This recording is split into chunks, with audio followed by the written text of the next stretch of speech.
Buenas tardes, les damos la bienvenida al 10º coloquio de investigación que organiza la Dirección de Investigación y Posgrado de la Universidad Nacional Rosario Castellanos. Mi nombre es Uriel Flamenco Aguirre y seré quien modera esta mesa titulada Pobreza, Desigualdad Social y Economías Solidarias, perteneciente al programa de doctorado en investigación social desde la complejidad. Esta mesa está conformada por dos docentes comentaristas a quienes tengo el honor de presentar. Por un lado es al doctor Mario Iván Ruiz Gómez, doctor en Ciencias Sociales Humanísticas por el CESCA, UNASIC, maestro y licenciado en Antropología Social. Sus líneas de investigación incluyen la antropología de la alimentación, estudios socioculturales sobre las emociones, estudios socioemocionales sobre el patrimonio biocultural, análisis socioculturales de la memoria, antropología filosófica. Y por otro lado tenemos al doctor Hernán Efraín Calcedo Ortices, perdón. Es ingeniero físico, maestro en ciencias físico-matemáticas, astrofísica, maestro en ciencias de la complejidad, doctor en educación. Sus líneas de investigación destacan en sistemas complejos, redes complejas, complejidad social, física educativa, enseñanza de las ciencias, visualización de datos, análisis estadístico investigación e interdisciplina. Además de los comentaristas, dentro de esta mesa se encuentran estudiantes que presentan sus avances de trabajo terminal, que en un momento presentaré. La dinámica de trabajo es que cada estudiante tiene un máximo de 10 minutos para realizar la presentación de sus avances de investigación y una vez que terminen, tendrán los comentaristas 10 minutos cada uno para realizar la retroalimentación que consideren pertinente. Les recuerdo que no hay réplica por parte de las personas estudiantes y que la retroalimentación la deben revisar, analizar y considerar con sus respectivos docentes, directores de trabajo terminal. Entonces, bueno, iniciamos la mesa con la presentación de Zaira Marlene Vallejo Mesa, que presentará su trabajo titulado Trabajo y Precariedad Laboral, un análisis de los trabajadores de plataformas digitales en México y su vulneración en sus derechos. Adelante. Buenas tardes. Déjenme presentar. ¿Me pueden indicar si ya se puede ver? Ahora ya. ¿Ya? Muy bien, gracias. Muy buenas tardes, mi nombre es Zaira Marlene Vallejo Mesa, soy estudiante del doctorado de investigación social desde la complejidad. El trabajo precisamente se titula Trabajo y Precariedad Laboral, un análisis de los trabajadores de plataformas digitales y la vulneración en sus derechos. Aquí está mi comité asesor. Muy bien, para entrar en tema, es preciso contemplar que parte del planteamiento del problema de la investigación es que la tecnología, la inteligencia artificial y las plataformas digitales pues están cambiando la forma en cómo nos estamos relacionando. Y esto pues también tiene un impacto en las relaciones laborales. Lo cierto es que ha sido una evolución bastante rápida y los estados pues a veces están quedando atrás en una regulación jurídica correcta para esta transformación. El punto medular de la investigación es precisamente cómo se llevan a cabo estas relaciones de trabajo, cómo es que se llevan a cabo las regulaciones jurídicas, pero desde un enfoque de la complejidad. ¿En qué sentido?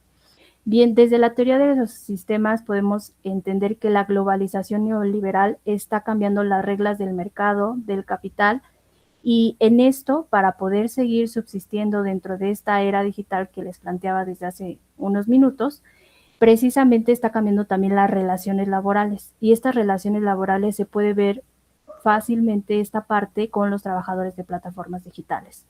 Este auge de las plataformas digitales lo vemos más marcado desde el punto que fue el COVID-19, en donde todos tuvieron un auge más importante. ¿En qué sentido? Pues solicitar repartidores, trabajadores o conductores, y las plataformas digitales empezaron a tener un auge muy importante en nuestra sociedad. Estoy hablando que a nivel mundial, pues los trabajadores de plataformas digitales son un gran número de trabajadores y México pues no es la excepción.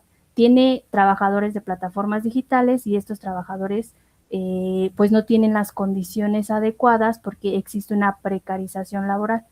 La globalización neoliberal que mencionaba lo que pretende es tener trabajos precarizados para poder seguir fomentando el capital. Es por esto que el trabajo de investigación pretende analizar desde la complejidad cómo es que esta globalización neoliberal, a través de diferentes factores, porque no es un tema que se puede analizar desde una sola disciplina, porque podríamos analizarlo desde la economía, desde la parte jurídica, desde la sociología del trabajo, desde la complejidad. Y es por eso que es complejo el tema analizarlo en que, cómo es que este problema social en realidad no está siendo atendido. Parte de la investigación se centra en el Estado mexicano y pues su reciente regulación, hace poco va a cumplir un año de la reciente regulación en la Ley Federal del Trabajo, que precisamente regula las condiciones laborales de los trabajadores. Sin embargo, queda muy corto pues este marco jurídico, porque en realidad no está atendiendo el problema social. Todavía existen diferencias, categorías y es más restricciones para los trabajadores. Si ganan cierto salario, entonces sí pueden tener servicios de salud, si son constantes, si tienen buenas calificaciones, entonces el mismo algoritmo está dictando las reglas y todavía se siguen vulnerando los derechos de miles de trabajadores. El Estado, pues al ser flexible en su regulación o en su marco jurídico, pues está permitiendo que estos grandes capitales de plataformas digitales, pues estén vulnerando a trabajadores. Parte de la justificación del trabajo de investigación, pues es importante la investigación.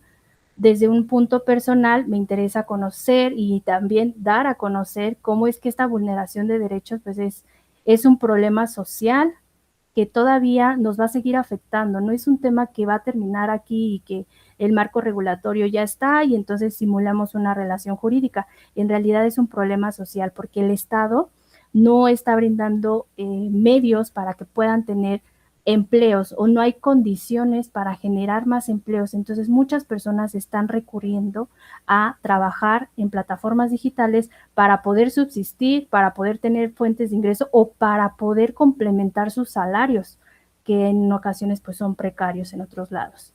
Entonces el tema de las plataformas digitales es de suma importancia.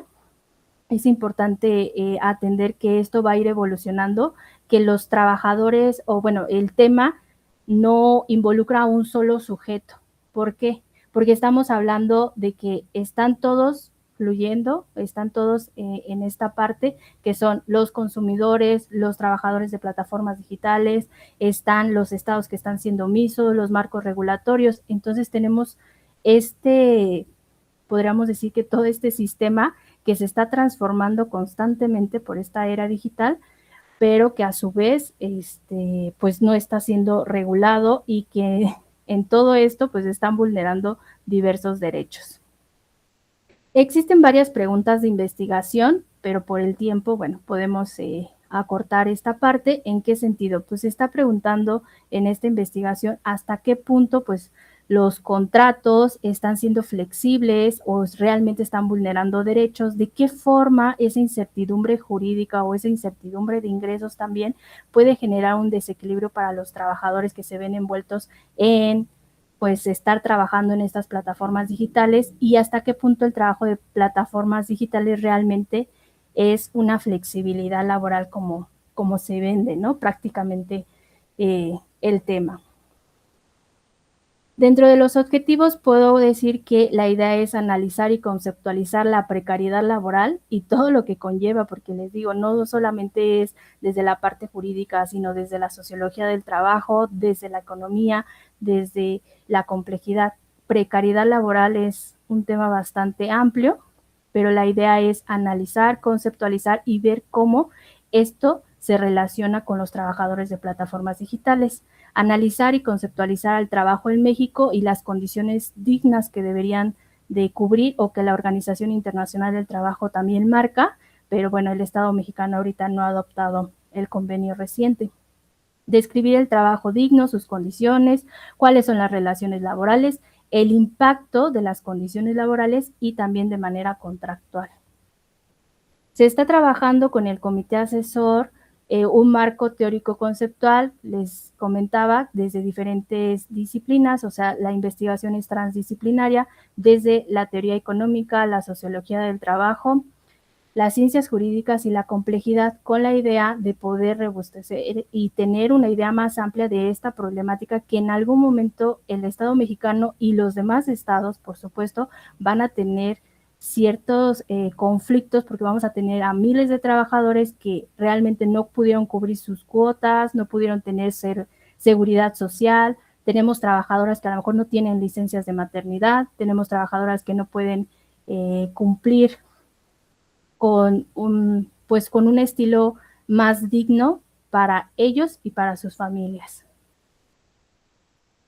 En cuestión de la metodología de trabajo, la metodología de trabajo se va a utilizar una metodología mixta.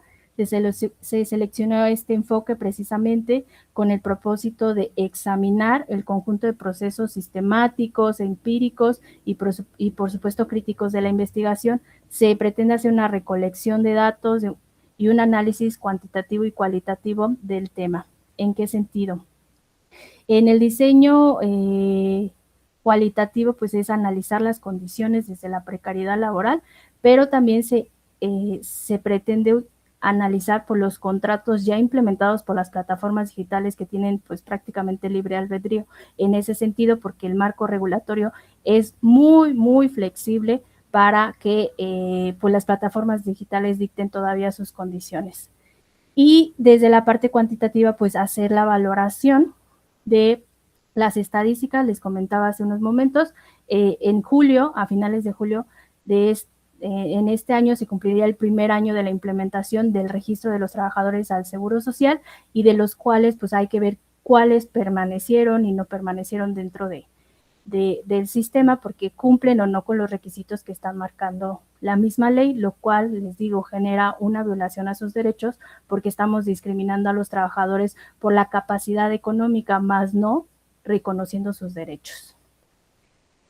El estado actual y la proyección, bueno, se está elaborando el trabajo de investigación con asesoría del comité asesor, quienes son los que están revisando el trabajo de investigación. Hemos tenido reuniones al respecto y prácticamente ustedes pueden ver en la pantalla pues que se tiene contemplado lo que dura el doctorado para poder terminar la investigación correspondiente.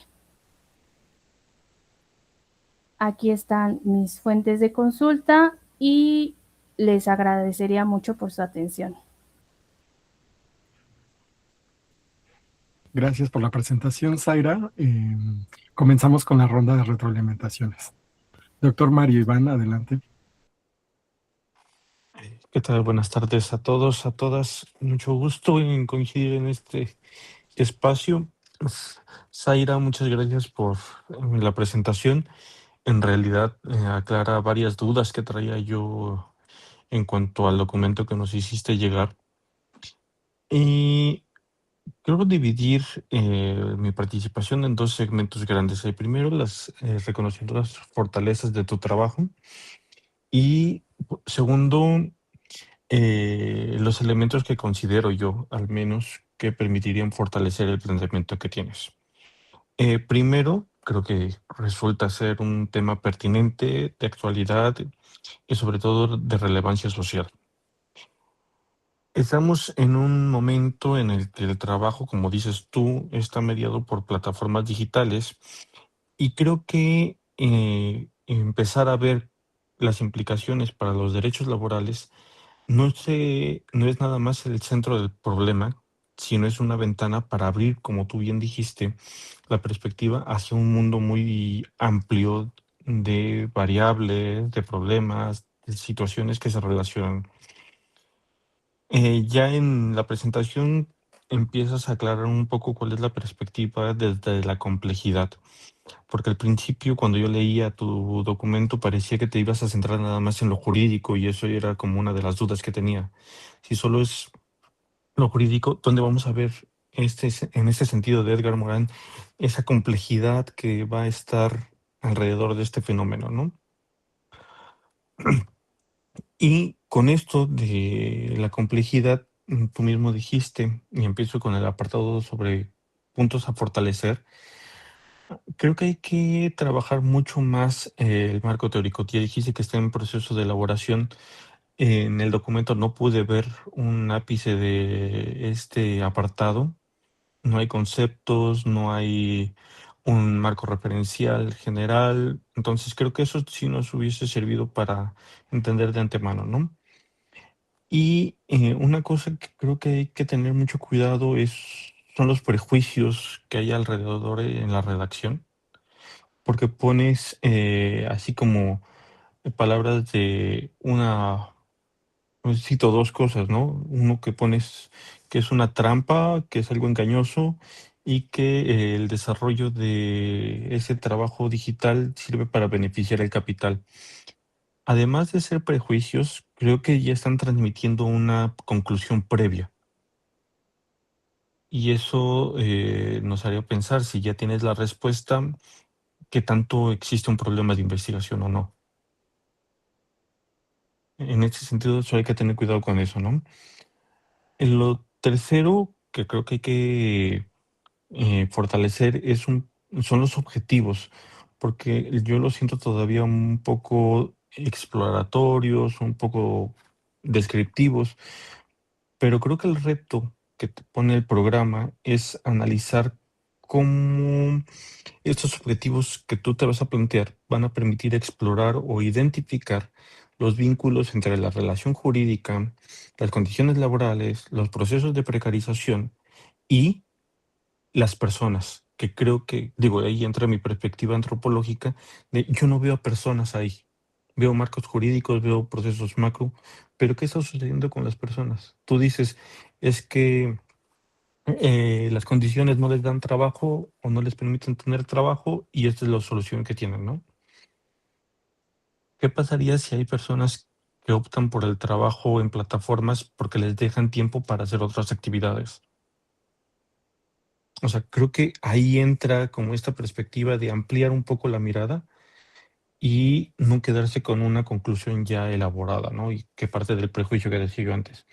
Y esto se une a la última parte de mi comentario, que creo que sería deseable especificar cuál va a ser el tipo de población que vas a trabajar, porque los trabajadores en plataformas digitales te los puedes encontrar desde el Uber hasta los repartidores de comida, los que te hacen en el súper. Entonces, tener esa especificidad nos va a permitir entender cuáles son como las características. Y ahí ya vas a poder aclarar la metodología, que es van a ser los criterios de selección de los participantes, la técnica de recolección de información y se van a aclarar un montón de papeles. Y ya para cerrar como nota al pie de página, no sé si conoces un texto que se titula El Estado y sus márgenes, de Débora Poole y Vina Das. Ellas pueden darte una idea de por qué el Estado, como aparato abstracto, está abriendo estos espacios y deja de ser este Estado paternalista del que habíamos hablado tanto tiempo. Y creo que eso nos va a permitir entender por qué, en términos jurídicos, en términos económicos y laborales, se abre esta brecha para que incluso empresas cuasi transnacionales estén presentes en el mercado laboral mexicano, ¿no? Entonces, creo que vas bien. Felicito mucho esta perspectiva, pero sí hay que hacer algunas puntualizaciones.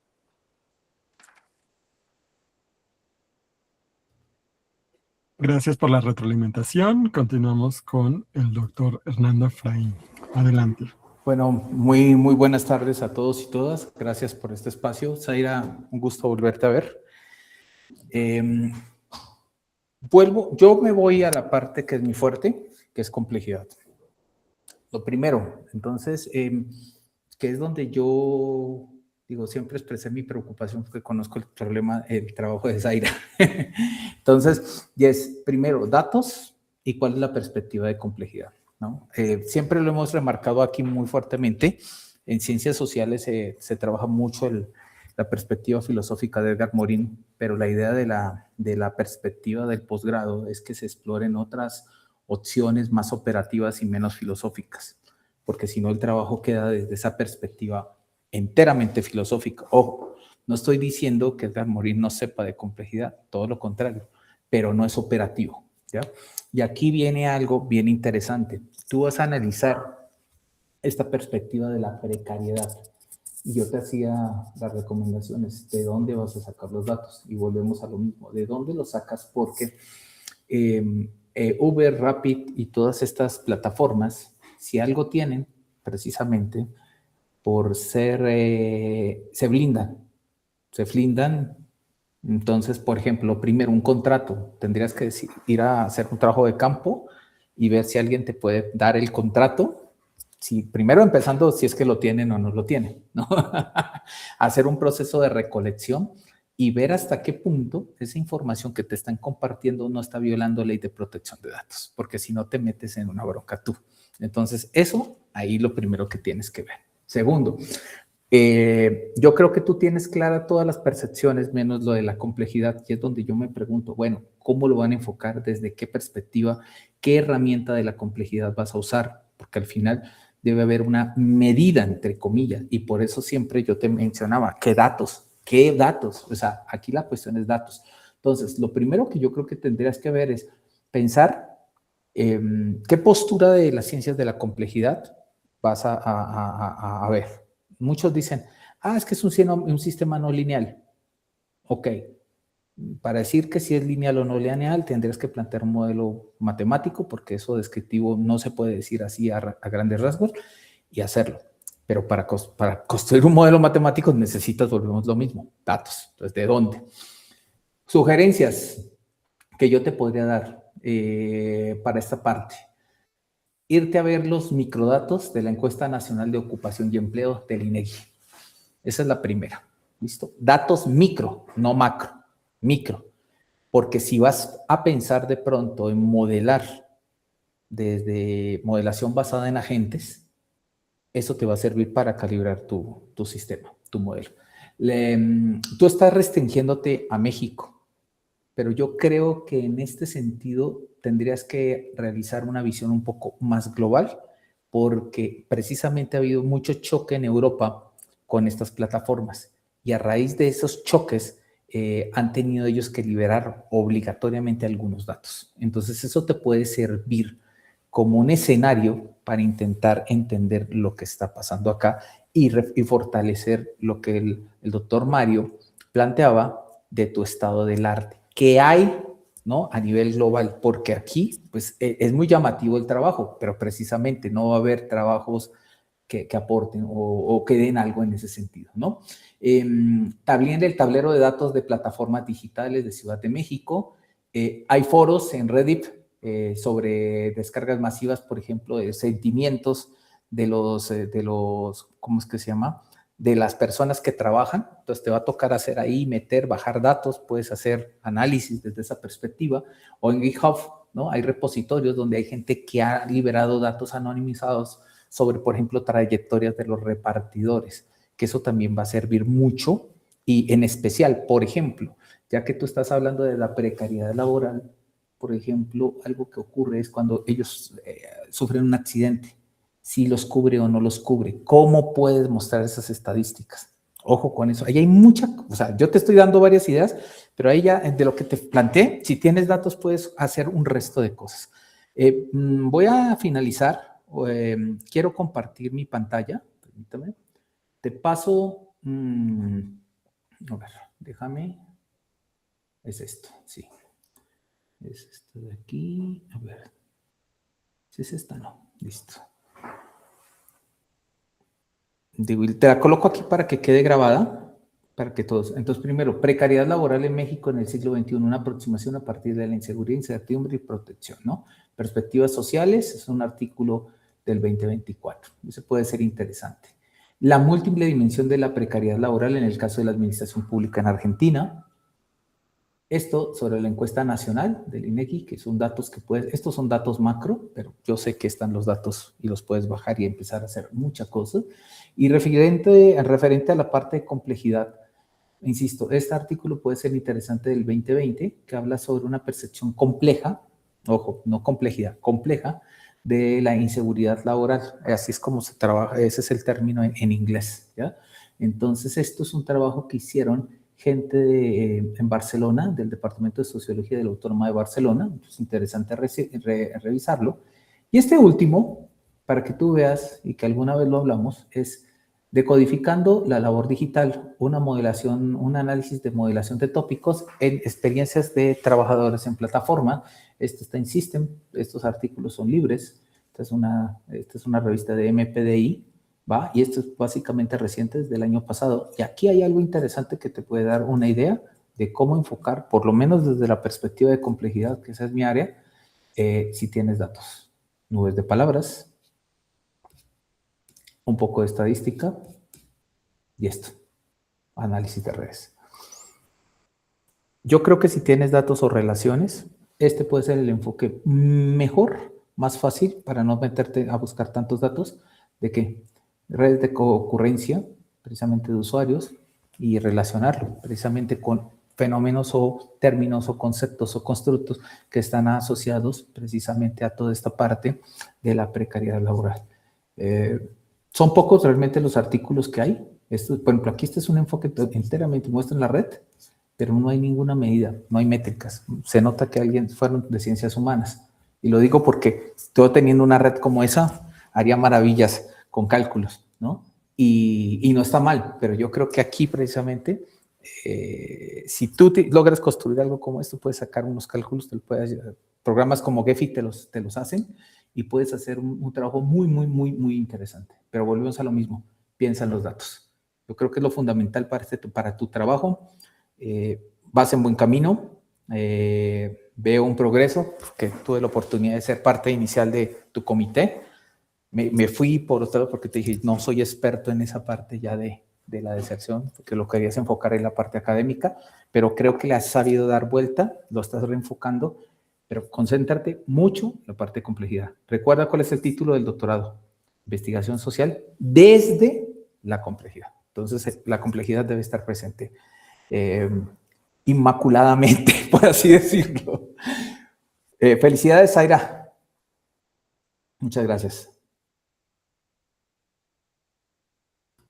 Gracias por la retroalimentación, doctor. Continuamos con Juan Pablo Morales García, que presenta su trabajo titulado Más allá de la trampa de la pobreza, un análisis desde la complejidad en la Mixteca oaxaqueña. Adelante. Muy buenas tardes a todas y todos. Un gusto saludarle, profesor Ángel Uriel, que está facilitándonos, y a los doctores Caicedo y Mario Iván, que bueno, con el doctor Caicedo tuve la fortuna de tomar clase de modelos conceptuales. Pues mi nombre es Juan Pablo Morales y mi propuesta de investigación, si me permiten, la voy a compartir en este momento. Tiene que ver con precisamente un análisis desde la complejidad en la Mixteca oaxaqueña y se denomina Más allá de la trampa de la pobreza. Voy a empezar a compartir, si me permiten. Ahí estamos. La ruta de presentación la propongo en 4 momentos, en 4 tiempos, como una composición musical, ¿no? Presentarles el problema, el andamiaje con los antecedentes, el marco teórico, la apuesta en la que estamos haciendo, la que estoy haciendo en este trabajo de investigación, con los objetivos, la hipótesis y el diseño metodológico, y un poco el diagnóstico del territorio, el por qué estos municipios y demás, y con un cierre con los resultados esperados, avances y próximos pasos en la investigación. Creo que no quiere correr aquí. Ahí está. ¿Qué motiva esta investigación? Bueno, una paradoja. En los últimos años en México, y especialmente en 2026, el presupuesto federal para programas sociales se estableció en más de 1 billón de pesos. Tan solo en 2024, hace 2 años, estamos hablando de 745,000 millones de pesos de inversión, y para 2025, el año pasado, ya casi rebasábamos los 900,000. Pues bueno, esto ha ido creciendo todavía. Para darnos una idea, porque a veces los datos son muy fríos, pues es el equivalente al Producto Interno Bruto de un país como Paraguay. y resulta que los datos nos dicen también que persisten 7 millones de personas en pobreza extrema en México, es decir, 5.3 de la población nacional, que podría parecer poco, pero es el equivalente a la población total de un país como Dinamarca, como Nicaragua, como Paraguay, también como para darnos una idea que no es un menor. 99% de la población en pobreza extrema se encuentran en estos dos municipios que he decidido. Más adelante les voy a explicar el por qué elegí ellos. Pero sí parte de esta paradoja. ¿Por qué un gasto social sin precedentes no transforma estructuralmente los territorios de mayor exclusión? En pocas palabras, el dinero llega, pero el problema no se mueve. Y esa paradoja es la partida de esta tesis.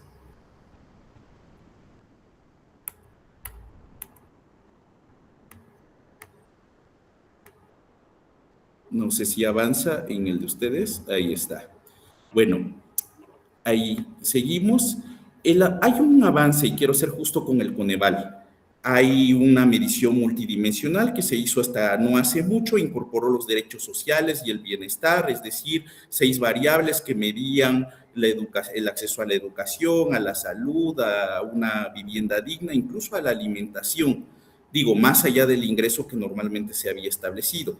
Sin embargo, se concibe la pobreza extrema como muy acotada a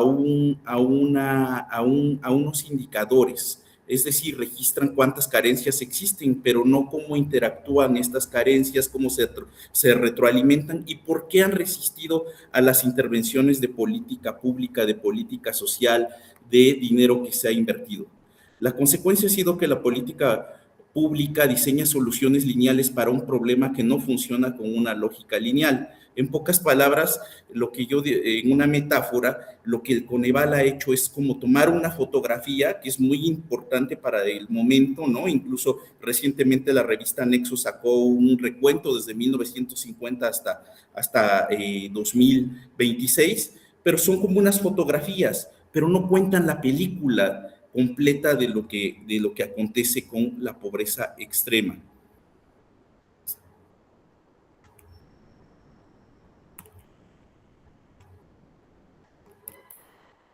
Estoy avanzando, ¿eh? Y si no, también voy a ir platicándoles un poco, ¿no? Porque mis diapositivas como que no avanzan por alguna razón. A ver, voy a intentar salir. Sí, voy de nuevo. Ahí está. Bueno, la pregunta de investigación, y voy más rápido, es cómo funciona la pobreza en extrema en Santos Reyes, Yucunó, en San Simón, Zahuatlán, y por qué ha resistido décadas de intervenciones de política social. Hay preguntas específicas, ¿no? Que ahí es donde vienen precisamente como estos conceptos de la complejidad más allá de Morán. Ahí utilizo a John Holland, a Ilya Priginonet, por ejemplo, que es del Instituto Santa Fe y Premio Nobel de Química, algo que nos ha recomendado mucho el doctor Caicedo en clases, ¿no? Ir más allá y establecer conceptos como la emergencia, los bucles de exclusión, la resiliencia perversa, por ejemplo, de cómo sobrevive la gente y cómo esa supervivencia reproduce su exclusión, y los nodos, y los puntos de palanca que pueden existir en este tema. Y se vuelve a atorar a ver, creo que me sacó. Ah, no, aquí estoy.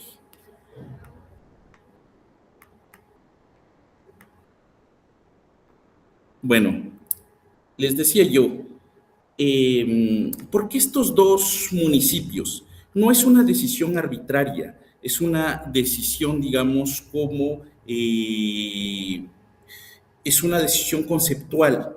Estos dos municipios, de acuerdo con las mismas mediciones del Coneval, fueron los que tuvieron mayor pobreza extrema. Uno en 2015, que fue Santos Reyes, Yucuná, y otro en 2020, que era San Simón, Zahuatlán, en el país, Y curiosamente, pues son municipios vecinos, colindantes, que comparten usos y costumbres, sistemas normativos indígenas, una aridez terrible de parte de los efectos del cambio climático, bueno, pero sobre todo comparten estructuras que no han cambiado con el tiempo a pesar de compartir pues múltiples variables ahí que se tienen.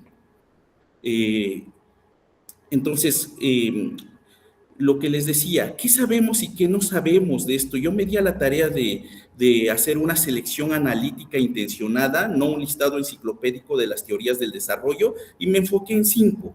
Las teorías clásicas que van desde la modernización, ustedes recordarán la década de los 40, ¿no? Establecidas de que a mayor crecimiento económico habría mayor probabilidad de que hubiera una mejor calidad de vida en los países o un mayor desarrollo económico en los países. Enfoques multidimensionales como el que empezó a hacer Amartya Sen a finales de los 90, Sabine Alcaer, James Foster de la Escuela de Oxford, en el cual se estableció Coneval para decir que la pobreza no solamente es un tema no solo es un tema de ingresos, sino es multidimensional, y que yo creo que es parte también de la intuición que se tenía al decir de que pues es multifactorial y que es compleja la pobreza.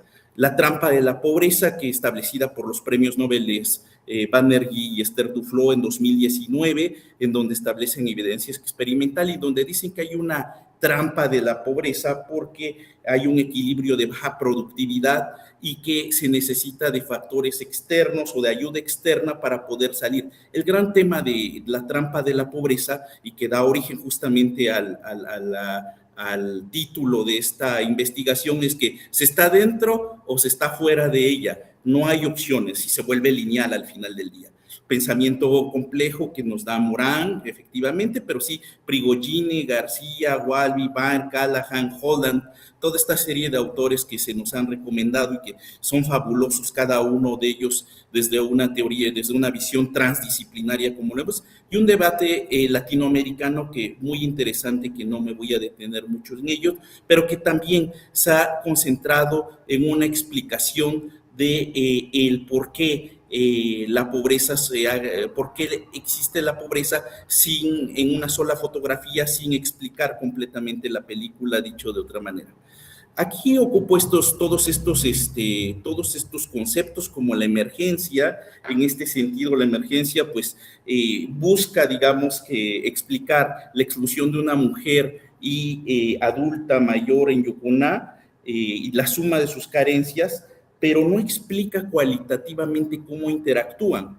La no linealidad, por ejemplo, explica, ¿no?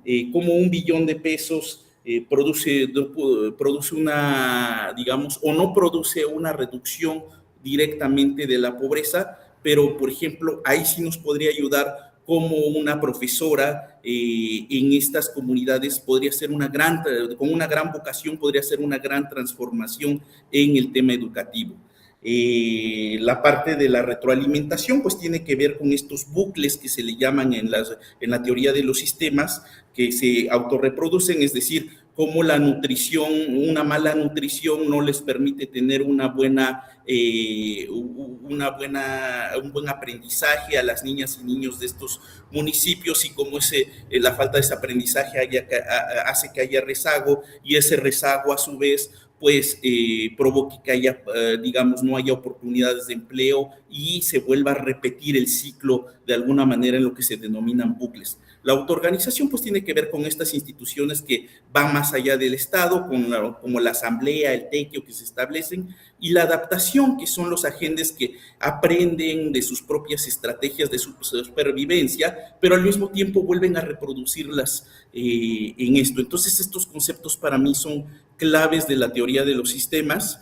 Y bueno, y aquí es donde justamente está el corazón de esta investigación, en donde hago un discernimiento entre la trampa de la pobreza, yo lo explicaba, entre Banerjee y Duflo, que en donde la trampa de la pobreza es un equilibrio de baja productividad, con una lógica binaria de estar dentro o fuera, con puras variables económicas, mientras que yo lo que propongo es que se establezca un atractor sistémico, es decir, este concepto tan importante que viene de los sistemas dinámicos, en el cual se establece que un sistema digamos, se encuentra ante cualquier perturbación, puede regresar al mismo punto siempre y cuando no haya algo que se llama un umbral crítico.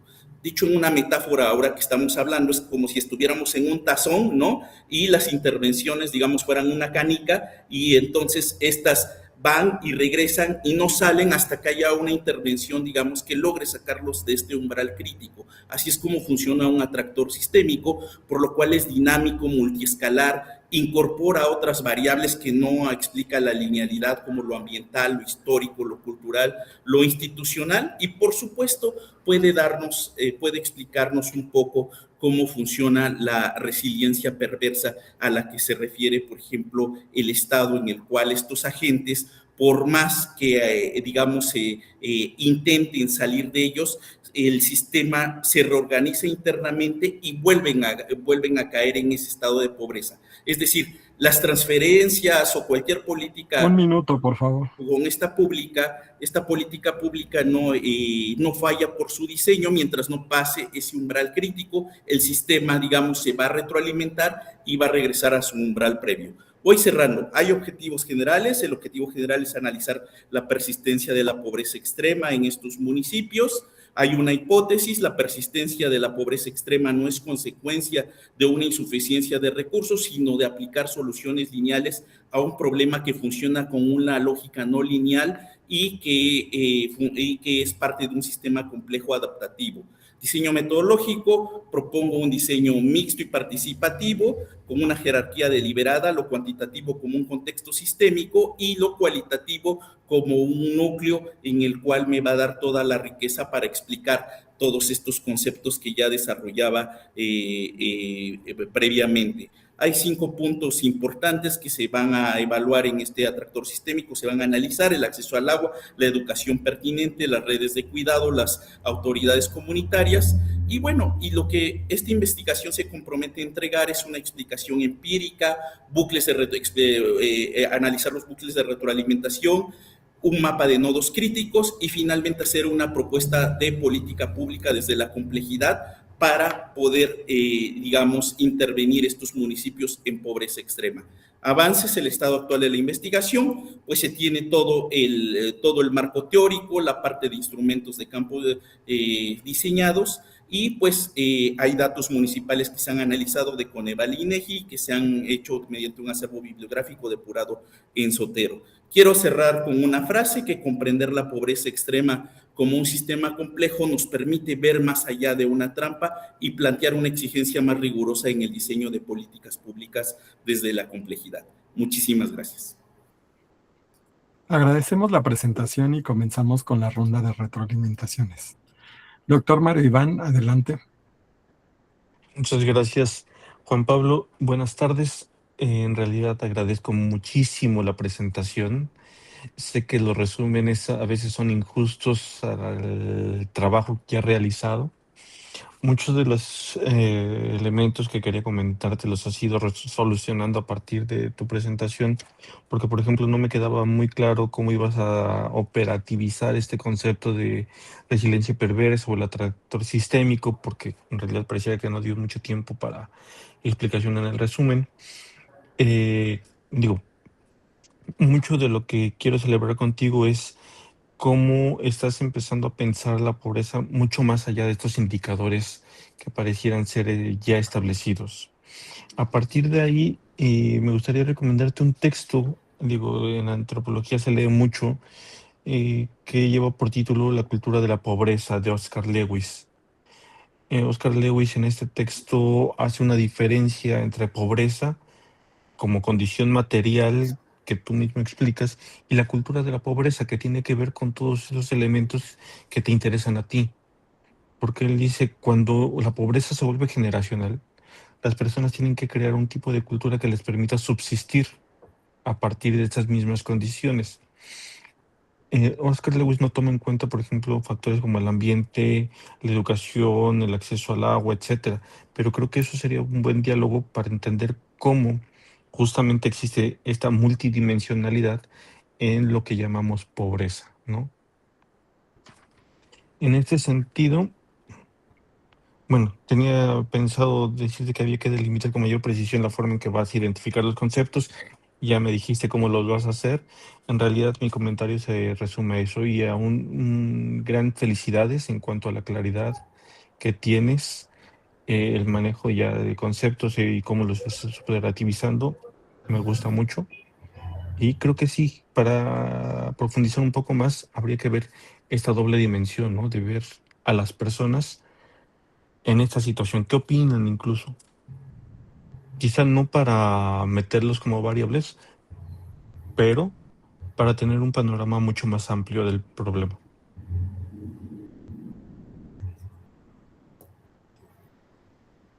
Muchas gracias. Agradecemos la retroalimentación. Continuamos con el doctor Hernando Efraín. Adelante. Bueno, gracias Juan Pablo, gusto verte. Sí, efectivamente, el semestre pasado vimos el curso donde precisamente hablamos un poco sobre esto y bueno, ahí tenías un pequeño modelo. Creo que tú tienes muy claro tu problema de investigación desde todos los enfoques y creo que conceptualmente lo que hablaste y lo que describiste para mí, desde la perspectiva de la complejidad, hiciste la descripción de todos los elementos para construir un modelo basado en agentes. O sea, tienes claros los agentes, las características. Creo que en parte lo que vimos en el curso en su momento te ha servido a aterrizar. Yo les decía, cuando ustedes piensen en hacer un estudio no pueden pensar en 20, 30, 40 variables. 5 variables y es mucho, y eso es mucho, mucho. Pero como tú ya las tienes muy identificadas, la población y todo, yo sí te invito, que a mí sí me gustaría ver que te aventaras a construir un modelo o adaptar un modelo de NetLogo precisamente con datos reales que los puedes bajar precisamente del INEGI, que yo estaba viendo aquí, hay un mapa en el INEGI donde aparecen y dicen no solamente la información estadística, sino también a qué se dedican las personas a nivel de esas regiones. Con eso tú puedes alimentar el sistema, crear una simulación y ver qué pasa planteando pues, escenarios, ¿no? Que al final, ojo, en ciencias sociales, a diferencia de las ciencias duras, física, matemática, es muy difícil predecir. O sea, si eso lo pudiéramos hacer aquí, pues, tenga la seguridad que nadie estaría en la universidad, estaríamos ganando la lotería y haciendo un resto de cosas, ¿no? Pero yo creo que la esencia de la modelación basada en agentes es que te permite explorar escenarios con elementos de grano delgado a grano grueso. O sea, ¿qué pasa si yo puedo, por ejemplo, y hablar de pobreza extrema, bien, ¿qué pasa si yo, por ejemplo, no sé, doy un incremento o doy una capacitación para que las personas puedan empezar a montar su pequeña microempresa basado en la parte de cultivos, porque es una región del agro, ¿no? Y empezar a promocionarlo? ¿Eso puede mejorar o no puede mejorar? Y eso, en función de lo que tú también estás planteando de crear una política pública, pues puede ser interesante. Y al final, yo siempre les he dicho, si usted muestra una gráfica, un dibujo, algo, pues eso llama más la atención y más a los políticos porque pues ellos no leen, no se les da como es mucho de leer, ¿no? Entonces, pero sí demostrar dibujitos y en este caso, no dibujitos por mostrarlos, sino mostrar realmente simulaciones. Entonces, en aras de eso, vuelvo y hago el ejercicio de compartir. Insisto, esto lo hago para que les quede grabado y ustedes puedan después tomar esto. Entonces, por ejemplo, aquí, ¿no? Este artículo está interesante, que es con gente de aquí de México, de la Facultad de Ingeniería de la Universidad de Baja California y gente también de la Universidad de Texas, ¿no? En San Antonio, Texas, donde hacen unos modelitos basados en agentes y muestran esto. Entonces, por ejemplo, esto es una modelación en 3D, con NetLogo 3D. Precisamente, aquí está la descripción. Bueno, aquí ya hay un poco más, aquí se nota la mano de un ingeniero, ¿no? Metieron ecuaciones, que no necesariamente es eso, pero esto es una modelación basada en agentes. Y eso puede ser interesante para que tú lo plantees, ¿no? Como un modelo de juguete. cosas también, por ejemplo, que esto ya lo habíamos visto, esto es un modelo también basado en agentes, precisamente esto para hablar de modelos económicos, que por ahí es donde yo creo que pueden irle trabajando, ¿no? Eso y esta partecita, que esto ya me parece un poco más sofisticado, aunque tiene que ver con cosas de biología, ¿no? Pero son modelos que al final se pueden adaptar. Generalmente muchos de los modelos biológicos, no sé por qué, no sé por qué, pero muchos de los modelos biológicos para escribir los puedes aplicar a fenómenos sociales, ¿no? Digo, es la primera aproximación, ¿no? Pues ándale, está interesante. Entonces, yo creo que vas bien, tienes muy aterrizado el trabajo, creo que es muy pertinente, muy pertinente este tipo de estudios, pero aviéntate, ya, volvemos a lo mismo. Yo voy a dar mucho retroalimentación en la parte de complejidad que es mi experto. Yo creo que el doctor Mario es más experto en ciencias sociales, entonces no me voy a meter en esa parte, pero aviéntense a hacerlo, o sea, muestren las simulaciones. Ah, que no es definitiva, no importa, es un primer paso, hay que romper ese paradigma y tenemos que tratar de hacerlo, porque al final lo que tenemos que plantear desde el doctorado y la esencia del posgrado y la esencia de la universidad es aportar soluciones, no que se quede solamente esto en un paper, ¿no? O en una tesis, sino que vaya más allá. Estamos hablando de las ciencias humanas, ciencias sociales, o sea, debemos al final tratar de proponer una solución. Entonces, aviéntate, síguele trabajando, no dejes en botes lo que hiciste en la UCA, intégralo, ¿ya? Vas bien, vas muy bien, me gusta ese trabajo y tienes ya muy claras los elementos. Entonces, a seguirle haciendo, esta es la última parte ya más fuerte. Muchas gracias. Gracias por la retroalimentación, doctor. Continuamos con Luis Ángel Vázquez López, que presenta su trabajo titulado Complejidad Total, Totalidad Social y Resistencia, el caso de los proyectos alternativos de solidaridad económica y de buen vivir en la CDMX. Adelante. Hola, buenas tardes a todas y todos. Es un gusto estar nuevamente en este tipo de eventos y pues te agradece la oportunidad de la universidad que nos da para externar nuestros avances de investigación que llevamos hasta el día de hoy.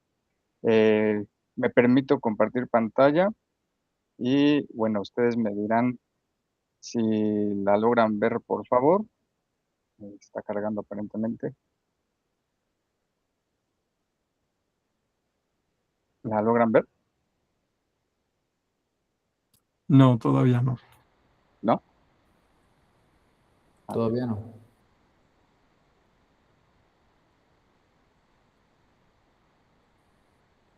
Voy de nuevo, a ver si se puede.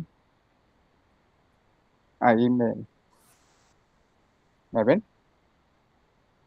Sí. Sí, sí, ya la estamos viendo.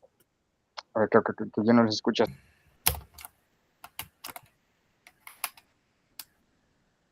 ¿Ahí me escuchan? Sí, sí, sí te escuchamos.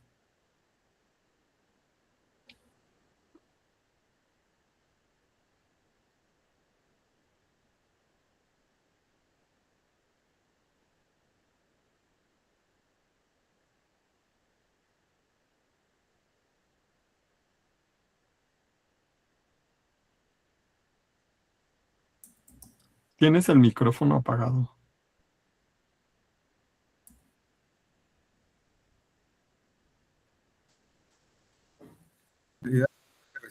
No, ya no te ¿Perdón? escuchamos.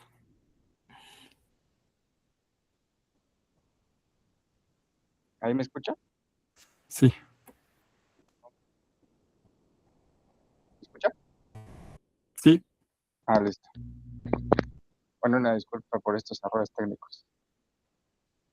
Complejidad, totalidad social y resistencia, el caso de los proyectos alternativos de solidaridad económica y buen vivir en la Ciudad de México. Y bueno, este ya es un avance al cuarto semestre que estamos cursando dentro del doctorado. Para empezar a ahondar en el tema, la exclusión no es un accidente del capitalismo neoliberal. Sin ¿Vas a embargo, presentar? Es que no estamos viendo pantalla. ¿no se ve? No, No. A ver ahí,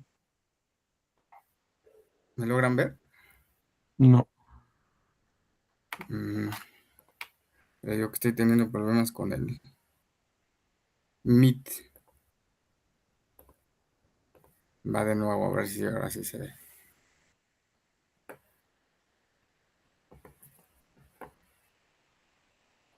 Ahí se ve. Sí, ahí sí la vemos. Bueno, creo que es el problema cuando lo pongo en modo presentación, entonces lo dejaré así. Sí. Les comentaba que la exclusión no se trata de un accidente del capitalismo neoliberal, sino más bien es un rasgo constitutivo de este mismo modelo de neoliberalismo y el capitalismo. ¿Y esto qué ocasiona? Pues hay ciertos factores que van a distinguir a este modelo, ¿no? Primero va a ser, por supuesto, la precarización laboral, posteriormente un despojo territorial, sobre todo en las comunidades que tenemos al sur del país. La concentración de la riqueza, pues es evidente que está solamente en unas solas, pocas manos está la riqueza y la mayor parte de la población está considerada como pobre o en pobreza extrema. Y por otra parte también tenemos la fragmentación de los lazos comunitarios, que pues es un sistema cual ha propiciado la competencia, ha propiciado el individualismo y ha alejado este sentido de comunión que existía anteriormente, pero que este chip de la competencia ha generado más esta percepción del individuo y no de la comunidad como tal.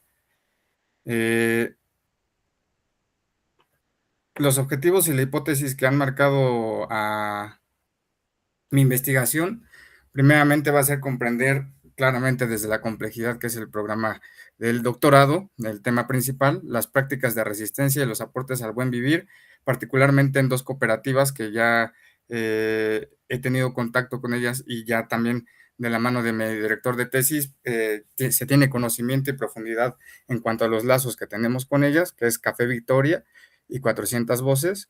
Esto nos va a permitir analizar la exclusión social generada por el capitalismo neoliberal y la emergencia de resistencias que existen. A partir de todas estas situaciones, a partir de estas exclusiones, cómo es que ellos empiezan a resistir y cómo empiezan a sobrevivir y subsistir e incluso proponer otros modos de vida que no son tan visibles y que también es otro de los propósitos de esta tesis, visibilizar aquellos proyectos alternativos que incluso desde la academia y la sociedad han sido invisibilizados o han sido utilizados solamente como un tema de moda, pero no han sido auxiliados, ayudados y apoyados en lo que se requiere, ¿no? Y examinar justo las relaciones de poder en los 5 ámbitos de la existencia social, que estos vienen de la mano de Aníbal Quijano, con el trabajo, la autoridad colectiva, el sexo, género, sexualidad, subjetividad y la relación que tienen con la naturaleza. La hipótesis de esta investigación va en torno a la crisis del patrón poder colonial moderno, que impulsa la asociación colectiva desde la solidaridad económica y buen vivir, que bueno, ese es un tema muy amplio que ya está desarrollado dentro de la investigación que se está llevando a cabo, y que persisten límites estructurales y organizativos, a pesar de que existen modelos que proponen otredad organizacional y otredad como sociedad. Persisten límites estructurales, sobre todo que emanan desde las legislaciones, que empiezan a tratar a cooperativas como si fueran empresas, cuando los propios cooperativistas dicen: yo no soy una empresa, yo tengo una naturaleza, una cosmovisión distinta, a mí no me puedes meter en ese mismo rubro, ¿no? A mí sepárame. Y esa ha sido la discusión hasta hoy en día con las cooperativas, ¿no? Que las están tratando como si fueran una pyme, cuando en realidad ellos tienen otra esencia y otra cultura como tal. Aquí ya vamos en el tema de complejidad y totalidad social, un capítulo que ya está desarrollado al día de hoy. Los sistemas complejos se caracterizan por la no linealidad, la emergencia de la autoorganización, frente al paradigma de la simplicidad, que bueno, esto va de la mano, ya creo que todos los que pertenecemos a este posgrado, pues retomamos a Morán, y por ahí también yo retomo a García, que nos va a ayudar a dar un poco de más explicación a lo que Morán nos abona. Y esto lo voy a enlazar con el tema de la totalidad social, que ya lo mencioné, que es de Aníbal Quijano y los 5 ámbitos que él menciona. Y esto a su vez se enlaza con la colonialidad del poder, que va a atravesar justamente la totalidad y las relaciones de dominación que existen, que evidentemente esto nos va a dar el estudio y el análisis de la complejidad en las relaciones también que existen de dominación, en las relaciones de poder. y aquí, entre otros autores, pues con los que más me baso es en Enrique Dussel y Marañón.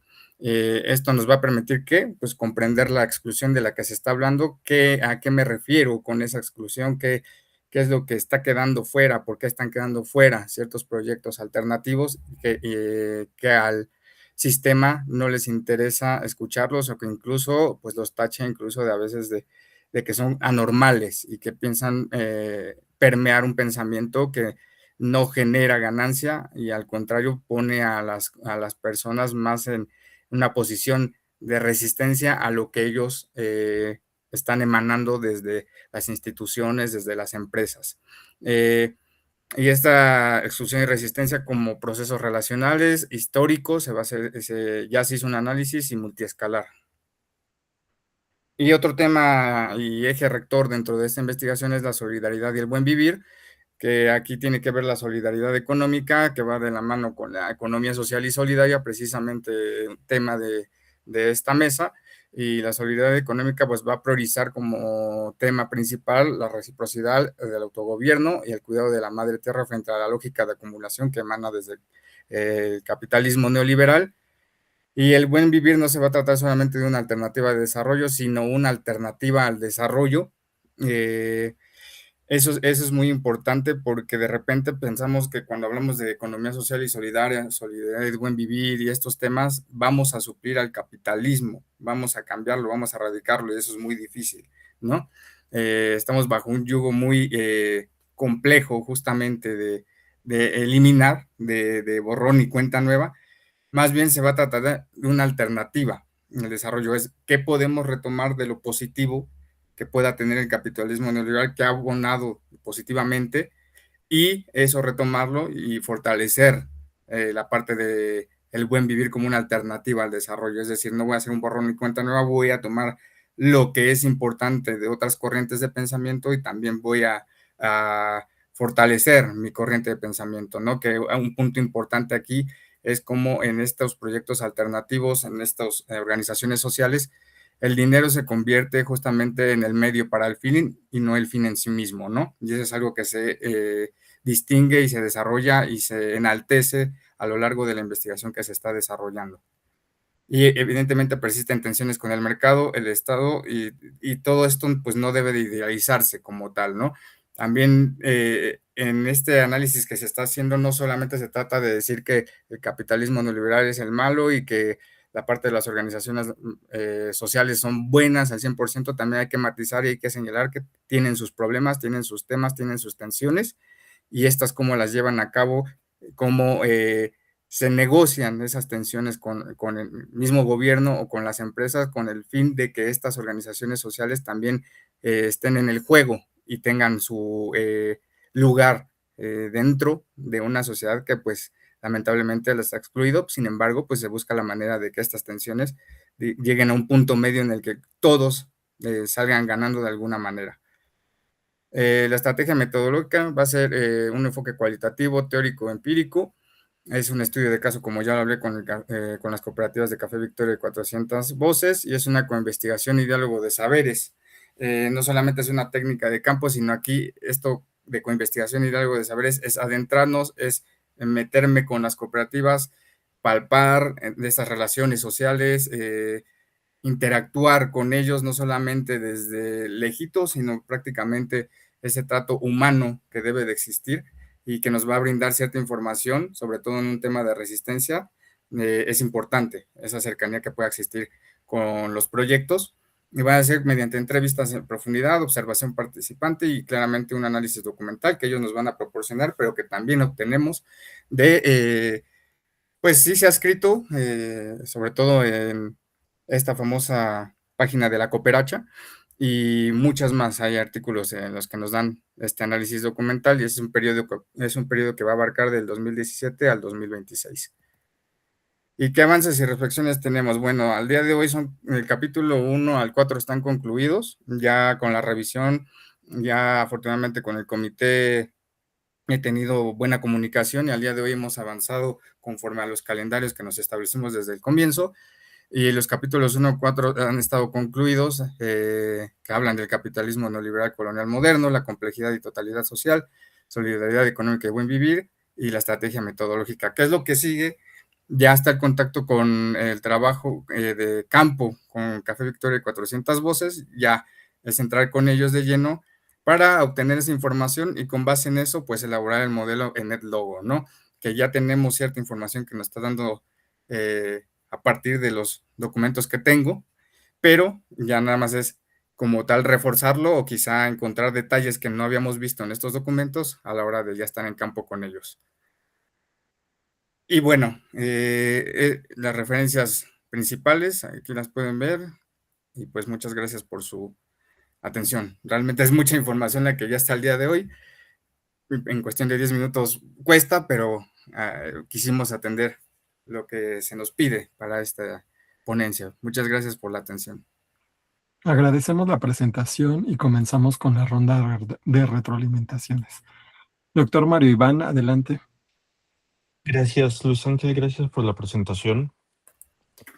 Voy a comenzar tal vez haciendo como una serie de observaciones.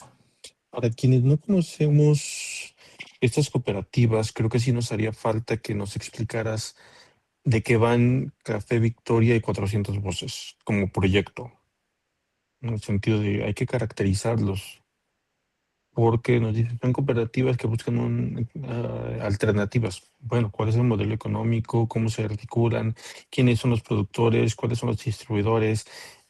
¿Quiénes son los clientes incluso? Para ver, porque puedes presentarse como un café alternativo y los que llegan a consumir son hipsters en este sentido de categoría y ahí el modelo se cae. Entonces, creo que hay que tener mucho cuidado con idealizar un poco los proyectos. Hay que ver un poco cómo están situados en este amplio gama de espacios y de actores con los que van articulándose, ¿no? Lo segundo es, estás tratando de articular la teoría de los sistemas complejos, la noción de colonial, de la totalidad social, los buenos vivires de coloniales. Mi pregunta es, ¿cuál es el aporte original de esta articulación? Un poco para que también lo respondas tú en tu trabajo, lo puedes pensar. En este sentido, pareciera que Quijano toma mucho más postura en el análisis y ya sabemos por dónde va el trabajo de la colonialidad del poder, de analizar el capitalismo más allá de la economía o la lucha de clases, que es la gran crítica que hace Quijano a los marxistas ortodoxos, pero ¿qué elementos y qué datos van a relacionarse con esos casos que tú estás poniendo sobre la mesa, ¿no? Digo, sí hay una gran coherencia entre el método, la teoría y tu postura, al parecer, en el documento, pero me gustaría ver más allá de lo que llevas trabajando, ¿no? Mm, Esta idea del buen vivir como alternativa al desarrollo, habría que ver cuáles son, como más allá del eslogan de una cooperativa, cómo se van articulando. Es decir, vuelvo a lo mismo.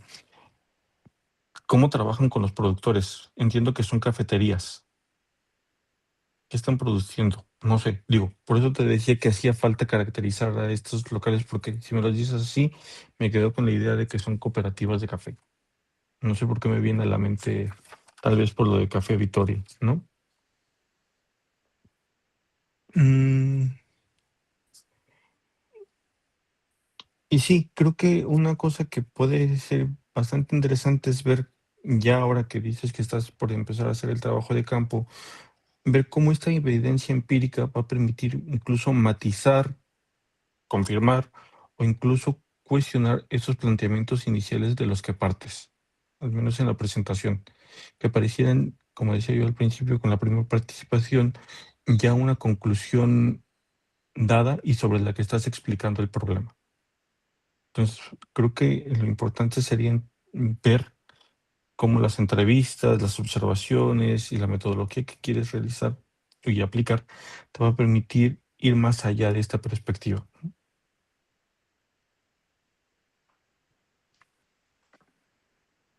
Y creo que con eso cierro. Gracias por la retroalimentación, doctor. Continuamos con el doctor Hernando Efraín. Adelante. Sí, gracias. A ver, a mí me viene mucho a la memoria. Yo no nací aquí en México, nací en Colombia en una zona donde, bueno, nací en Bogotá, pero vivo en una zona que es el Cauca, que básicamente es el 50% indígena. Y entonces ahí hay conceptos muy similares a los que tú estás planteando. La famosa minga. Por ejemplo, la minga es trabajo comunitario. O las famosas cooperativas, el trabajo de que entre ellos son como pequeñas empresas y hay todo ese comercio. Hay cooperativas también para la venta de café. Y aunque parezca paradójico, Starbucks le compra precisamente el café a los indígenas, ¿no? Porque es el mejor café que hay precisamente para sus productos, ¿no? Me queda claro que la postura, o sea, yo digo, insisto, yo veo el discurso, lo que planteas, lo veo con mucho sesgo. O sea, de entrada, tú estás diciendo el capitalismo y aunque después lo mencionas, que el capitalismo no es malo, desde que lo planteas, básicamente ya viene el ataque. Entonces, yo te sugeriría que seas un poco más estratégico y más bien muestres cuáles son las ventajas o desventajas y hágase contraste. Y así uno no ve en el discurso como un discurso ya con un sesgo, sino que lo estás demostrando y que es lo que en última se hace en ciencias, ¿no? Mira, es esto que lo que está planteando es esto, y aquí son las ventajas, y con números, y cuantificando, y mostrando, o con el discurso, pero bien fundamentado. Entonces, es una sugerencia. Segundo, tú dices al final que vas a implementar un modelo de NetLogo, pero todo el enfoque de complejidad y la mayoría de tu trabajo está enfocado desde un punto de vista filosófico. Citas a Dussel, citas a Morin, hasta en las referencias yo no veo nada de cómo vayas a implementar el modelo en NetLogo, que sí lo puedes hacer. O sea, para mí es claro que se puede hacer, pero tienes que hacer el análisis, construir el modelo. Entonces, en eso también aquí te muestro algo. Dos cosas. Primero, y esto va para todos los que han expuesto, y no sé si la persona que venga, yo les sugiero leer este librito. Este librito es el de Joseph Epstein y Robert Atzel. Esto es desde la perspectiva, no de la física, no, desde las ciencias sociales. ¿Va? Sociedades artificiales. Cuando usted básicamente modela algo en NetLogo de sociedades, esto es referencia, libro obligatorio, ¿ya? Esto lo desarrollaron esta gente por allá en 1996. Esta es una versión, sí, 1996. Si mal no estoy, están en la Universidad de Michigan, son sociólogos, y le muestro porque aquí habla precisamente de los modelos de sociedades artificiales, vida, muerte, Sugarscape, que ese es un modelo que está implementado en NetLogo, sexo, cultura, conflicto, la emergencia de la historia, y estas cosas. Porque ustedes plantean, y a mí me sorprende mucho, hablan de linealidad, no linealidad de emergencia. Está muy bonito, el papel aguanta todo. ¿Cómo demuestran que hay una emergencia, hay un fenómeno emergente? ¿Cómo demuestran que algo no es lineal? ¿Ya? Uno puede hacer una descripción, quali, pero por ahí no va, volvemos a lo mismo, ¿no? Uno puede decir muchas cosas, pero mire, este libro es escrito por gente que trabaja en ciencias sociales en 1996, y aquí ya están hablando de modelos, o sea, mira, y es lo que nosotros aquí damos, ¿no? Tú me dices que estás en cuarto semestre, entonces ya tienes que estar viendo la segunda materia de modelos. Entonces, esto hay que aterrizarlo de alguna manera. Bien, y muestro por acá otra cuestión que le puede servir a usted, es esto, ¿no? Entonces, volvemos a lo mismo. Esto es buscar, revisar y ver qué puedo adaptar, ¿no? Entonces, un modelo precisamente de un mercado, ¿no? Comunitario. Entonces, aquí está el escenario y hay un modelito bien bonito con casitas. Creo que es lo que yo me imaginaría, lo que tú describes, y las relaciones, y empezamos a hacer experimentos sociales, ¿no? y al final ver, por ejemplo, la parte económica que tú decías que no necesariamente debe ser el fin, ¿no? Y mostrar cuáles son las ventajas. Y yo creo que si tú logras construir esto, y mira, aquí te mandan de referencia al libro de Wilinski, del creador de NetLogo, ¿no? Los 2 artículos seminales de él, porque están precisamente en esto, y te dan hasta el capítulo 3, donde está precisamente el modelo de la economía simple, que sería bueno que lo revises, ¿no? Yo pienso que si tú llegas y si el enfoque lo vendes desde esa perspectiva, pues ahí sí no hay, o sea, si muestras, ¿no? Y no solamente desde una postura, creo que es mucho más fuerte, ¿no? Verlo. Y volvemos a lo mismo. Ese libro que les recomiendo para todos, porque todos están más o menos por esa línea, eso es lectura obligatoria. O sea, si usted quiere aplicar un modelo de complejidad, léase ese libro, le va a dar muchas ideas, léaselo, medítelo, toma cafecito, ¿no? De paso, meditas y ve. Interesante, pero sí te recomiendo lo de la postura. No usar ese lenguaje, o sea, porque de pronto ustedes en ciencias sociales yo sé que lo hacen, pero por ejemplo, personas que estamos metidos en una parte interdisciplinaria vemos eso y ya digo, no, aquí ya hay un sesgo. Y yo digo, leo el resumen y de ahí no paso. Te lo digo si tú quieres que realmente tu trabajo tenga una mayor difusión, ¿no? Y pensando que estos son posgrados con una visión interdisciplinaria. Esos serían mis comentarios.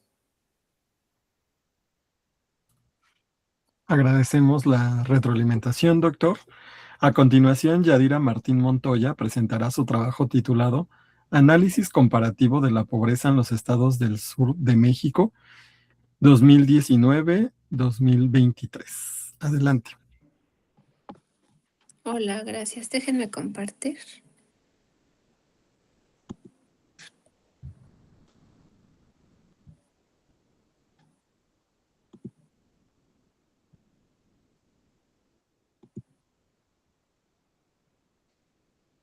Bueno, ahí ya se ve, ¿verdad? Vemos la presentación, pero no te vemos a ti. Sí. Listo. Bueno, buenas tardes a todos. Mi nombre es Yadira Marín Montoya y el día de hoy pues les presentaré el avance de mi artículo de investigación titulado Análisis comparativo de la pobreza en los estados del sur de México 2019-2023. Bueno, el contenido para esta presentación es introducción, justificación, planteamiento del problema, hipótesis y objetivos, marco teórico, la metodología, el modelo econométrico y las variables, el avance de la investigación y las aportaciones esperadas. Bueno, pues decir primero como introducción en esta parte que pues la pobreza multidimensional continúa siendo uno de los principales desafíos para el desarrollo de México. Aunque existen avances pues, económicos, sabemos que no siempre se distribuyen de manera homogénea entre las regiones de un país, cualquiera que éste sea. Particularmente para nuestro país, en los estados del sur, pues siempre se han presentado históricamente los mayores niveles de rezago social y económico. Por ello, pues planteamos esta investigación, pues el análisis de la persistencia de la pobreza multidimensional durante este periodo que va de 2019 a 2023 y que evidentemente pues es un periodo importante dado que viene también acompañado de precisamente la pandemia que vivimos y bueno, desde la perspectiva también de los sistemas adaptativos complejos, que es lo que hemos estado llevando pues aquí en el doctorado, ¿no? O lo que le atañe. Y bueno, considerando claro que la pobreza pues surge de la interacción de múltiples factores. Bueno, en la justificación, pues, ¿por qué es importante estudiar este problema? Bueno, hay que mencionar que la pobreza siempre es un tema de agenda, ¿no? De investigación. Y bueno, 3 razones importantes, pues el problema social, el vacío de investigación y los aportes esperados. Primero, porque la pobreza multidimensional pues continúa siendo un problema estructural que afecta, en nuestro caso, como mencionaba anteriormente, y históricamente al sur de nuestro país, ¿no? Segundo, pues porque muchos estudios se analizan variables de manera aislada y desde esta investigación proponemos un enfoque más integral, sistémico, considerando la interacción entre variables como educación, inversión productiva y desarrollo tecnológico. Y bueno, finalmente, pues con el aporte esperado, quisiéramos generar evidencia que contribuya al diseño de políticas públicas orientadas al desarrollo regional, que generalmente es lo que esperamos de investigaciones de este tipo, ¿no? Bueno, ¿cuál es el planteamiento del problema? Bueno, aquí podemos ver, si hablamos del sur del país y que históricamente los estados o las entidades más golpeadas, pues siempre han sido Guerrero, Oaxaca y Chiapas, ¿no? Entonces, decimos, históricamente presentan los mayores niveles de pobreza multidimensional. Además, la pobreza en estas entidades pues presentan rezagos educativos, evidentemente baja inversión productiva que viene relacionada también desde la parte geográfica y limitado con ello, limitado desarrollo tecnológico, ¿no? Entonces, a partir de este contexto, pues surge precisamente la pregunta que es, ¿en qué medida estas variables estructurales explican la persistencia de la pobreza multidimensional durante el periodo 2019-2023? Y aquí es cuando nos empezamos a hacer muchas preguntas, ¿no? ¿Por qué si se le invierte? ¿Por qué si hay políticas? ¿Por qué si se generan? ¿Por qué si hay programas? ¿Por qué si...?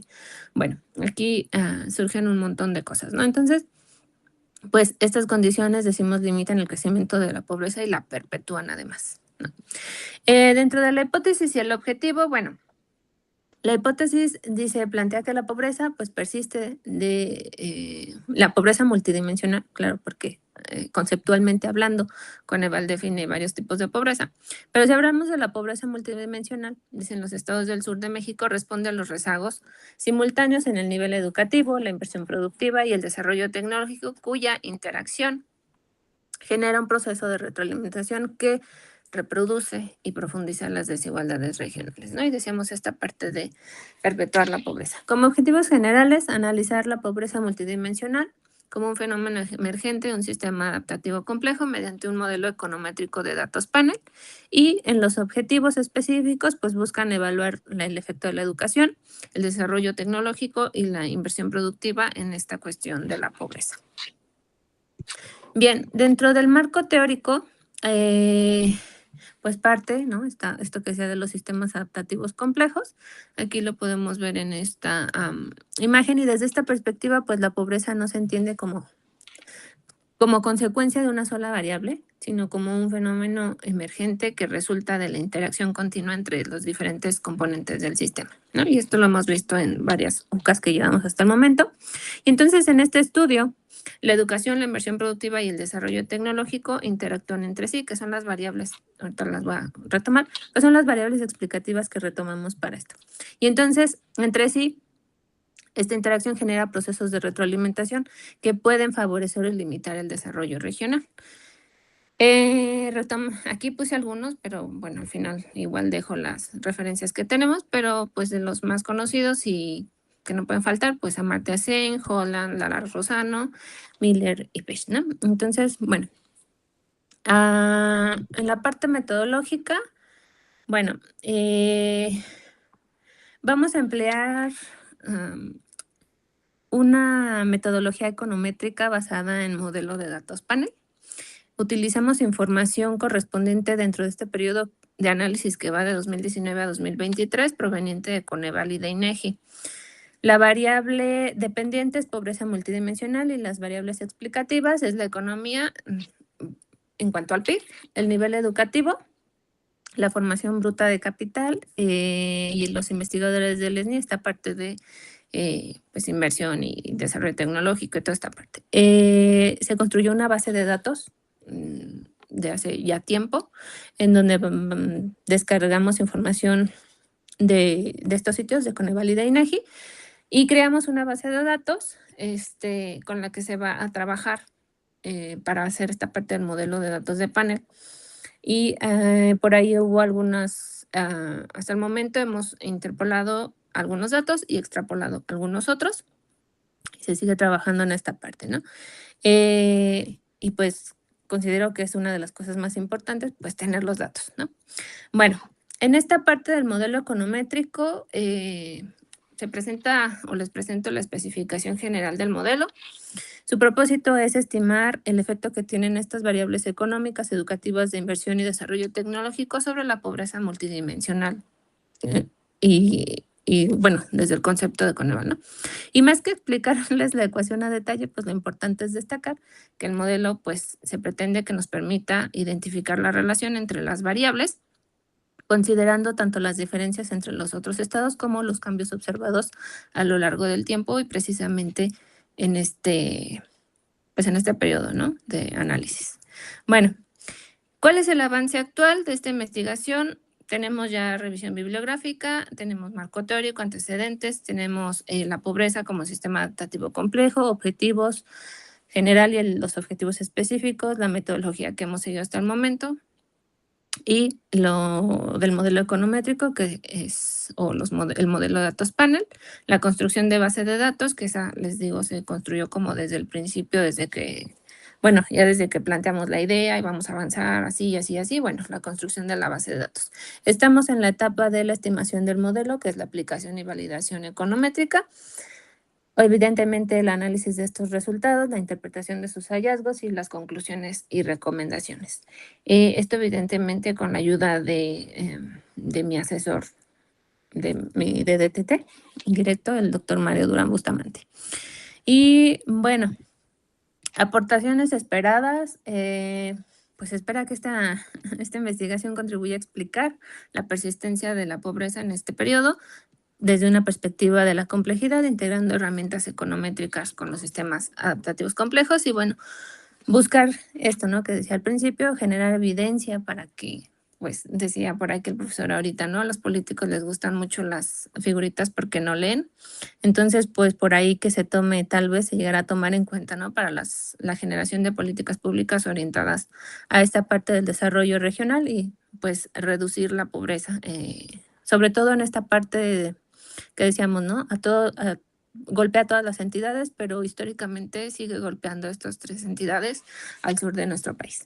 Y bueno, pues decir que la complejidad, ¿no?, de esta investigación está dada, no explícitamente a lo mejor diríamos por el modelo, pero sí va de la mano y también en la forma en la que conceptualizamos este fenómeno de estudio, porque pues la pobreza no se plantea como el resultado así de, pues los pobres son pobres porque quieren o porque hay pobreza, no, sino que se debe más a un fenómeno pues que surge de todas estas variables denominadas como explicativas y que interactúan entre sí y que tienen alto impacto en problemas como estos, ¿no?, o fenómenos de estudio. Y bueno, aquí dejo así muy en chiquitito las referencias que llevamos hasta el momento en este artículo.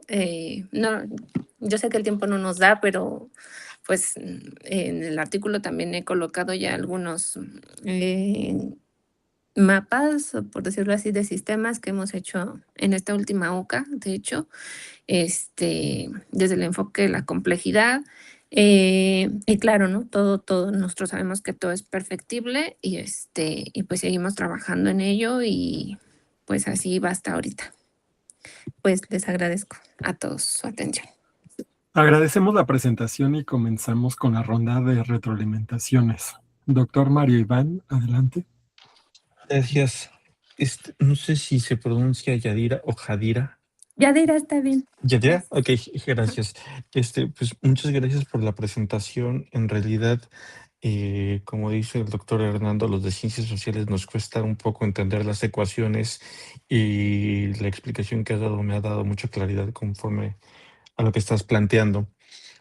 A partir de ahí digo que tu propuesta es bastante sugerente y la celebro en el sentido de que pones en el texto 2 frases que me llamaron la atención, que es: la pobreza no es la mera falta de ingresos o una falla de mercado, o como dijiste ahorita, un retraso cultural. Creo que apostar por esta mirada nos lleva a entender cuáles son las condiciones de posibilidad para que estos esos 3 estados en los que te estás centrando, pues tengan estas condiciones, ¿no? Y pareciera que entonces lo que estamos entendiendo es que la pobreza no es un estado, sino una condición.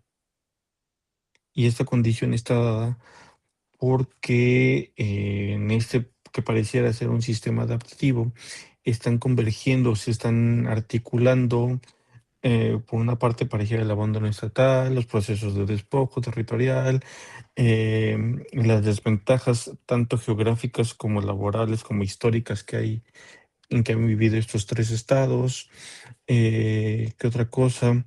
Y que esta articulación pareciera que se convierte en un bucle de retroalimentación, por lo que yo entendí en tu trabajo. Y esto me llama mucho la atención porque, al menos a mí, me haría falta reconocer la agencia de los actores dentro de los sistemas adaptativos complejos.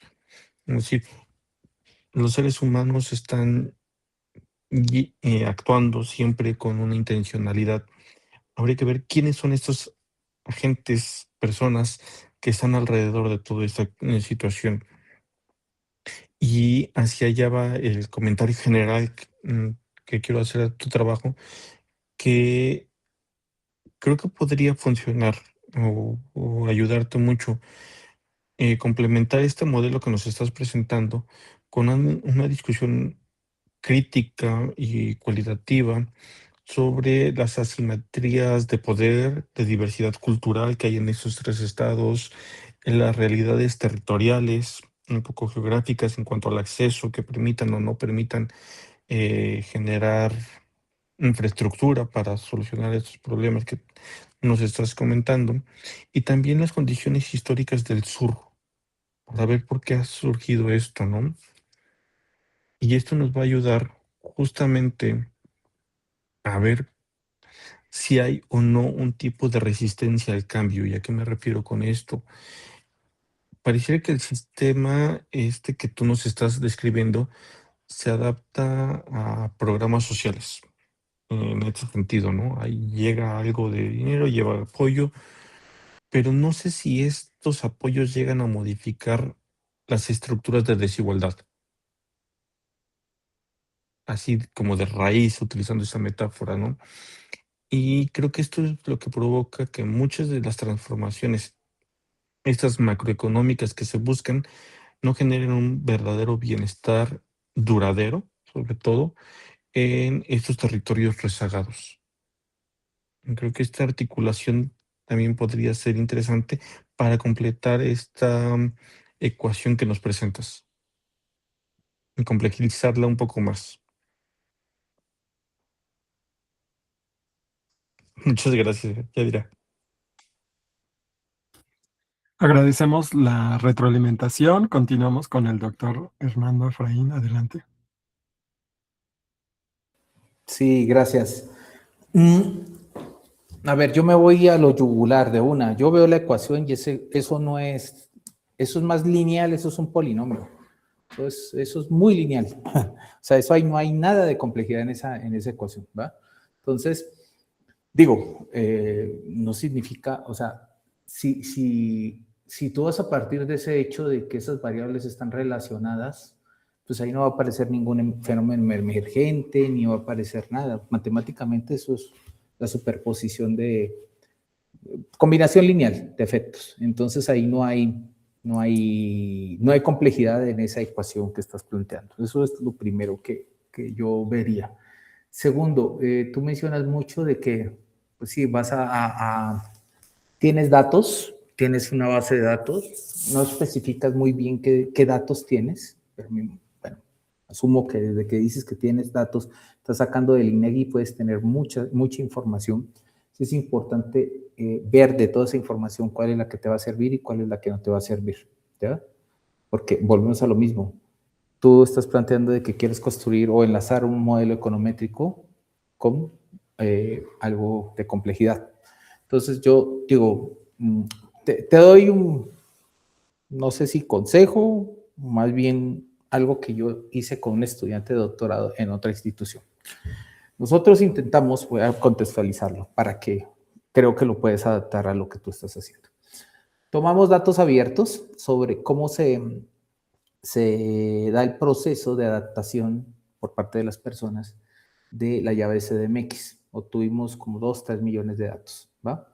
Y lo que hacemos es construir un modelo en NetLogo, donde decimos, mire, los 3 o 4 factores que influyen para que se produzca ese resultado son estos.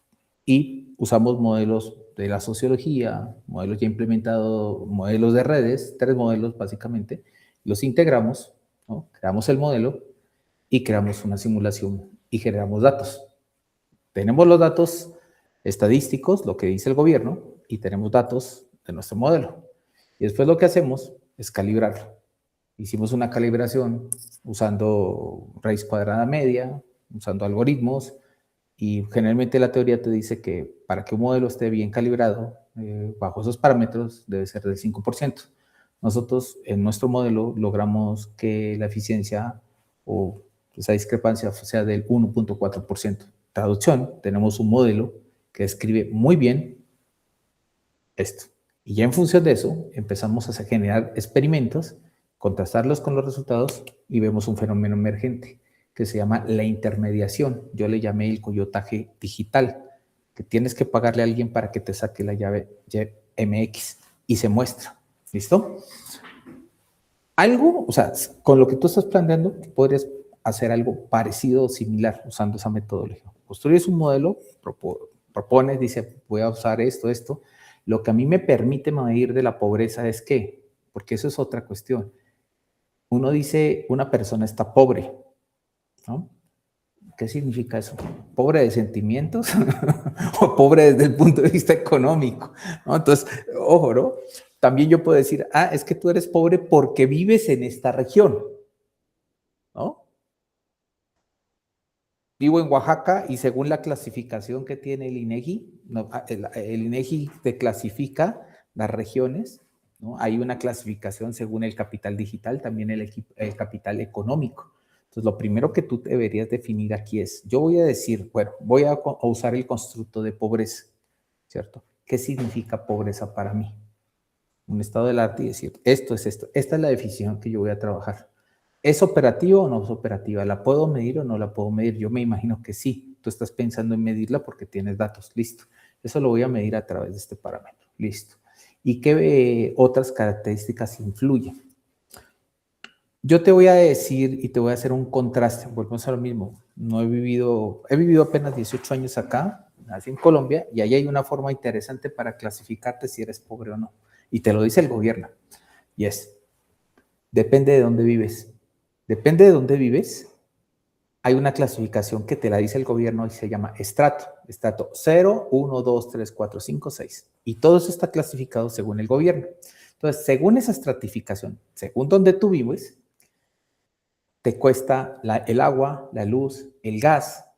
Y, por ejemplo, si yo vivo en el estrato 2 y voy a entrar a una universidad pública, me cobran menos que si yo viviera en el estrato 6 a la misma universidad pública. ¿Por qué? Porque según el gobierno, donde yo vivo está asociado a que si tengo o no tengo dinero, ¿va? Entonces, a diferencia de lo que uno ve en México, que ves zonas con alto poder adquisitivo de un momento a otro, ¿no? Zonas donde no hay ese poder, allá sí está muy sectorizado. O sea, el gobierno te dice si tú eres pobre o no, independiente del sueldo, ¿ya? Y esa es la forma en que te clasifican, ¿va? Entonces, aquí viene algo importante y es, ¿qué constructo, qué concepto vas a trabajar? Yo creo que es definirlo y en función de tus datos, complementar eso. ¿Estamos? Esas variables que están mostrando ahí que tienen es un comportamiento lineal. Es lineal. Ahí no hay nada de complejidad, nada. Quien las vea, que sepa un poco más de ecuaciones, inmediatamente es una combinación lineal, ¿no? Es más, ni siquiera hay exponentes ni nada, son lineales completamente. Entonces, sería interesante ver o jugar con esas variables y cómo las podrías mezclar. Eso es una propuesta, es un modelo matemático.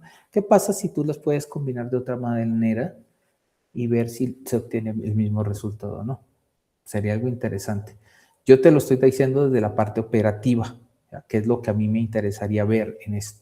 Creo que el enfoque es correcto, creo que el estudio es interesante, volvemos a lo mismo. Todos estos trabajos que todos ustedes han presentado el día de hoy me parecen muy relevantes porque al final atacan realidades de México que tenemos, y una de ellas es la pobreza. ¿Listo? Pero sí es necesario definir ese constructo. ¿Está claro? Te invito también a leer el modelo y el libro que les estoy sugiriendo. Creo que a todos les va a aportar una visión un poco más de la complejidad. Y para todos y también para ti, exploren de pronto, ¿saben cuál? El enfoque de redes. Creo que puede ser interesante más que irse también a modelación. Si no son muy dados a la parte computacional, creo que un enfoque de redes puede ser interesante, porque al final, pues, en el enfoque de redes puedes relacionar conceptos. Entonces puedes crear algo que se llaman redes de conocimiento. Y también puede ser interesante ese enfoque, porque son áreas donde la gente no le pega, no le echa muela a hacer los análisis. Interesante, te felicito y pues de plano felicidades a todos. Ha sido muy enriquecedor escuchar los avances de todos y cada uno de ustedes. Agradecemos la presentación de las personas estudiantes, así como la participación de los comentaristas y su asistencia a este 10º coloquio de investigación de posgrado de la Universidad Nacional Rosario Castellanos, en el cual se están presentando 488 trabajos de estudiantes en 117 mesas diferentes que serán retroalimentadas por 165 expertos académicos de diversas instituciones de educación superior, tanto nacionales como extranjeras. Les reitero nuestro agradecimiento. Otro modo de ser humano y libre, otro modo de ser. Gracias.